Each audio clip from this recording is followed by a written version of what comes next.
In early medieval Europe, a young woman realized her monthly bleeding had stopped. Days passed. Her body changed in small ways she could not ignore. It meant one thing. She carried a child. The news did not land like a simple blessing. It landed like a turning point. Pregnancy promised a baby, but it also opened a question every household understood. Would she survive what came next? Childbirth happened at home, not in any special place built for healing. The people around her treated it as part of life, yet never as routine. Women remembered past births that ended in sudden collapse, unstoppable bleeding, or a fever that rose after the baby arrived. Men heard those stories too, even if they stayed outside the work itself. In this world, labor meant risk, and risk meant planning for loss.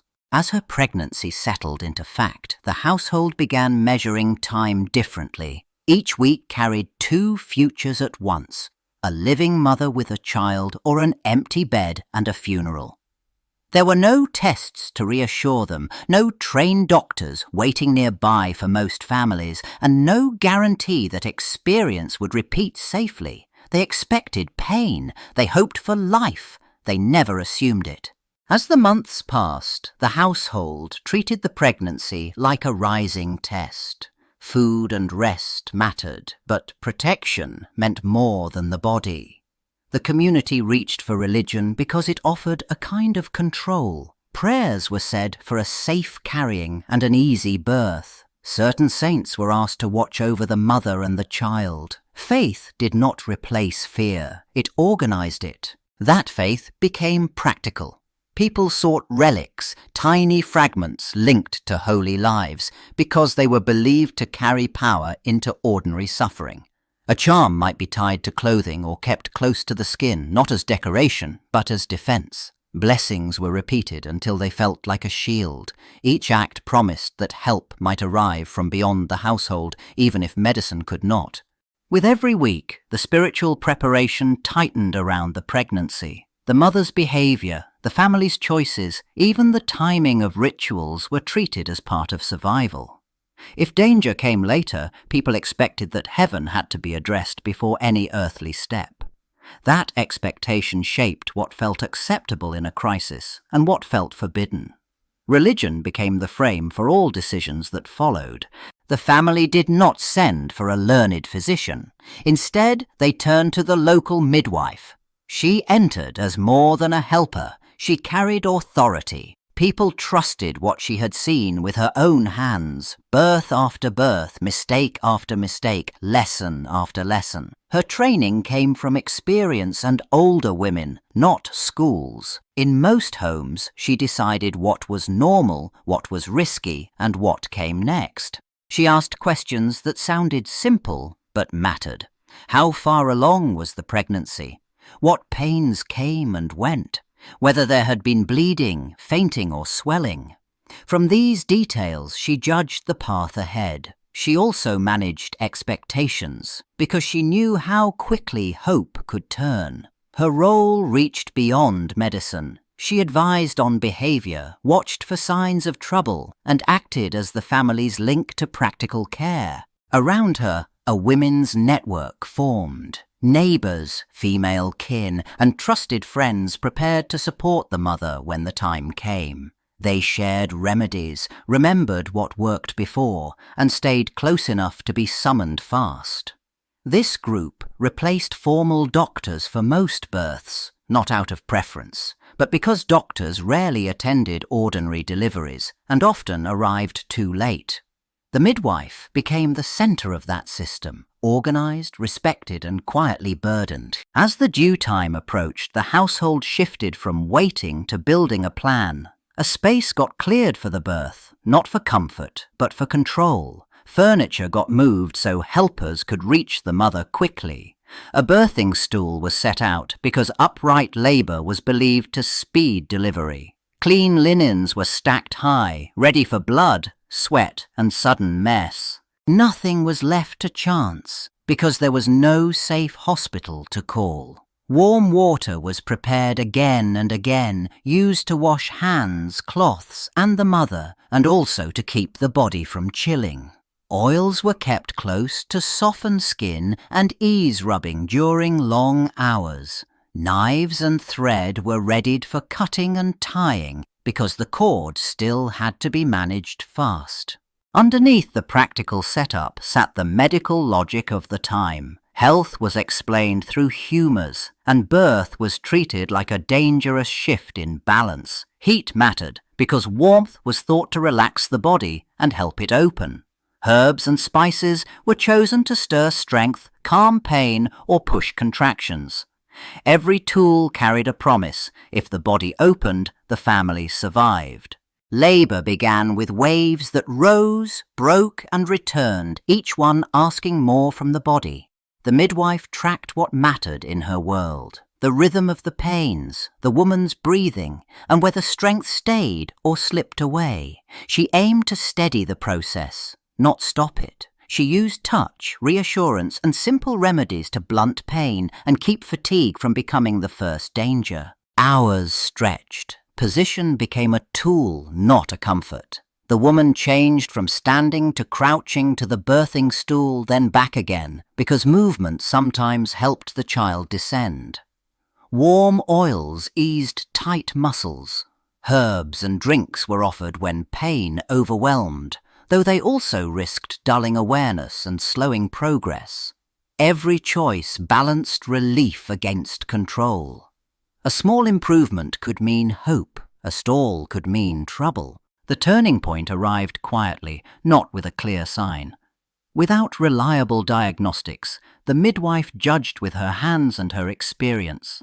How the belly tightened, how the opening changed, how the mother's voice sounded when exhaustion took over. She watched for the moment when normal strain tipped toward danger, when pains grew fierce but nothing advanced, when the mother weakened, when time itself became a threat. Then the work shifted from guiding to deciding. Then the labour stopped moving. The pains still came, but the baby did not descend, and every hour meant more swelling, more exhaustion, and less strength to push. Sometimes the problem was position, not size. A shoulder first, a hand, or the baby turned sideways. The midwife had to read the signs by touch alone. If she guessed wrong, time disappeared fast. So the hands-on work began. The midwife reached in, searching for a foot or a head, trying to turn the baby inside the womb. It sounded simple. It rarely was. Each attempt risked tearing tissue, breaking the baby's bones, or dragging infection deeper. When turning failed, traction followed, pulling during contractions, using cloths or crude hooks in some places. Pain rose and control slipped away. As hope narrowed, remedies grew harsher. Stronger potions aimed to force contractions, even when the mother was already worn out, and that pressure could rupture the womb or cut off the baby's air. If nothing worked, the choices turned brutal, sacrificing the child to save the woman or pushing onward until both were near collapse. A birth that began as routine became a countdown, and it did not always stop in time. The hardest moment often arrived after the baby arrived. A woman could seem safe, even relieved, and then blood kept coming. Not a little, a steady loss that soaked cloth after cloth, while the midwife tried to judge what was normal and what was deadly. She pressed hands to the belly, urged nursing to coax the womb to tighten, and packed rags to slow the flow. Sometimes it worked. Sometimes the body simply did not close. If bleeding did not kill, fever could. Within a day or two, a woman who had spoken and eaten could turn hot, weak, and confused. The household blamed trapped filth, bad air, or a womb that had not cleared properly, and the response followed that logic. Warming measures, purging drinks, sweating, and prayers for mercy. But no one had a true way to stop infection once it took hold. The danger moved quietly, then suddenly. And sometimes the crisis struck like a blow. Seizures. A woman's body stiffened, shook, and slipped beyond anyone's control, even after a birth that looked successful. People held her down, kept her from biting her tongue, and tried to cool or warm her, depending on what they believed caused the storm inside her. There was no reliable rescue. Hours later, she might wake, or she might not. For many families, the death came after the labour ended. Once the mother survived the worst of labour, another question rose immediately. Did the baby truly live? Many infants arrived too early, small and weak, with lungs that struggled to start. Others came out bruised or stunned after hard pulling and long obstruction. Even when the cry came, it could fade fast. In medieval households, a newborn's first hours decided everything. The dangers did not end with birth itself. A torn cord, bleeding that would not stop, or swelling from a difficult delivery could quickly turn fatal. Infection also waited close by. Without germ knowledge, hands, cloth, and instruments passed unseen contamination from one body to another. A baby's skin and mouth became entry points. Fever, weakness, and refusal to feed followed, and the decline often moved in days, not weeks. When death seemed near, urgency shifted from medicine to salvation. Emergency baptism became a race against time because people feared a child might die unbaptized. A midwife often performed it immediately, using ordinary water and the correct words, even before a priest arrived. If the baby lingered, the church later completed the rite. But if the baby slipped away, that quick act shaped mourning, burial, and the family's sense of what had been secured. After the delivery, the household shifted into a second phase, recovery and watchfulness. The mother rested, but she also got measured in small signs, bleeding, fever, weakness, because danger often arrived late. If she failed, the family did not treat it as a private tragedy. It became a community event with clear steps. Neighbours helped, the priest got summoned, and the home prepared for rites that made death understandable and officially recognised. When an infant died, the response moved fast because the soul mattered as much as the body.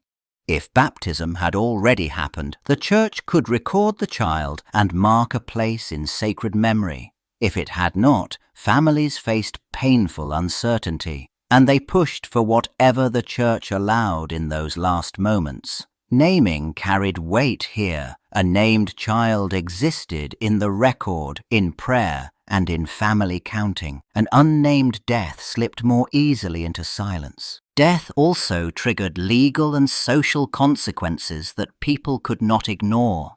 A mother's death reopened questions of inheritance, remarriage, and who now raised the surviving children.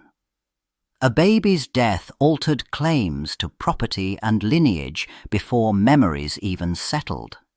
The church offered structure, burial rites, registers, and prayers that turned chaos into a story with order.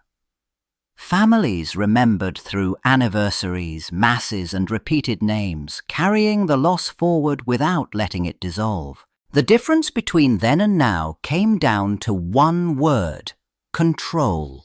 Medieval birth stayed at home, where clean hands, clean tools, and clean water never stayed guaranteed. A small tear, a retained placenta, a long labour, any of it could have tipped into infection or bleeding with no way to stop it. Survival stayed uncertain because danger arrived quietly and it moved faster than help. Modern obstetrics changed that balance. Antisepsis reduced the invisible threat of germs, and antibiotics cut down infections that once spread unchecked. Blood typing and transfusions replaced fading strength with new blood when hemorrhage hit. Monitoring turned warning signs into numbers, not guesses. When labour stalled or the baby stayed trapped, a C-section no longer meant a last, hopeless gamble. It meant another route to life. The newborn, once left to luck and fragile lungs, now entered a system built to catch failure early. Neonatal care warmed, fed and supported babies who arrived too small, too soon or too injured. Jaundice, sepsis and breathing trouble met treatments instead of prayers alone. Today, birth still carried risk, but expectation shifted. In most places, the question stopped being who might die and became how to keep everyone safe.